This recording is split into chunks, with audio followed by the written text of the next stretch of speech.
മുഖ്യമന്ത്രിയുടെ ദുരിതാശ്വാസ നിധിയിൽ ഞാൻ പൈസ കൊടുത്തില്ല എന്ന കാരണം ഒരൊറ്റ കാരണം കൊണ്ട് ആക്ഷേപിച്ച് അല്ലെങ്കിൽ അനാവശ്യമായിട്ട് വിവാദങ്ങളും കള്ളത്തരങ്ങളും തുറന്നാൽ കള്ളത്തരം മാത്രം പറയുന്ന കുറെ ജന്മങ്ങളാണ് ഇവരെന്നുള്ള കാര്യത്തിനകത്ത് യാതൊരു സംശയവും വേണ്ട. ഒരു ഉളുപ്പുമില്ലാതെ കള്ളത്തരം. ഇപ്പൊ നിയമസഭയിൽ മുണ്ടുപൊക്കി അവിടെ കടന്ന് ആറാടി സകല തെമ്മാടിത്തരങ്ങളും കേരള ജനത മുഴുവൻ കണ്ടിട്ടും ഒരു പ്രശ്നങ്ങളും ചെയ്തില്ല എന്ന് പറഞ്ഞിട്ടുള്ള ആൾക്കാരാണ് ഇവരെന്നുള്ള നിങ്ങൾക്കറിയാം. പക്ഷേ ഇവിടെ ഇപ്പൊ നടന്നു വരുന്ന രൂപത്തിലുള്ള ഒരു പ്രതിഷേധവും ഈ സഭയിൽ ഉണ്ടായിട്ടില്ല. ഈ സഭയിൽ ഉണ്ടായിട്ടില്ല. ഇത് എങ്ങനെ എന്തൊരു കോൺഫിഡൻസ് ആണെന്ന് ആലോചിച്ച് നോക്കണം നിങ്ങൾ. ഇത് പറയുന്നതിന് എന്തുമാത്രം ധൈര്യം ഉണ്ടെങ്കിലാണ് ഇങ്ങനെ പറയാൻ പറ്റുന്നത്. മുഖ്യമന്ത്രിയുടെ ദുരിതാശ്വാസ നിധി കഴിഞ്ഞ കാലങ്ങളിൽ ഏത് രീതിയിൽ വിനിയോഗിക്കപ്പെട്ടിട്ടുണ്ട്, വിവരാവകാശ രേഖ ചോദിച്ചു കഴിഞ്ഞാൽ ഏത് വ്യക്തിക്ക് കൊടുത്തെന്ന് അറിയാനുള്ള യാതൊരു സോഴ്സുമില്ല.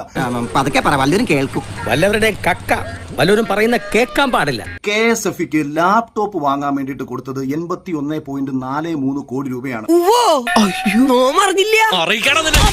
81.4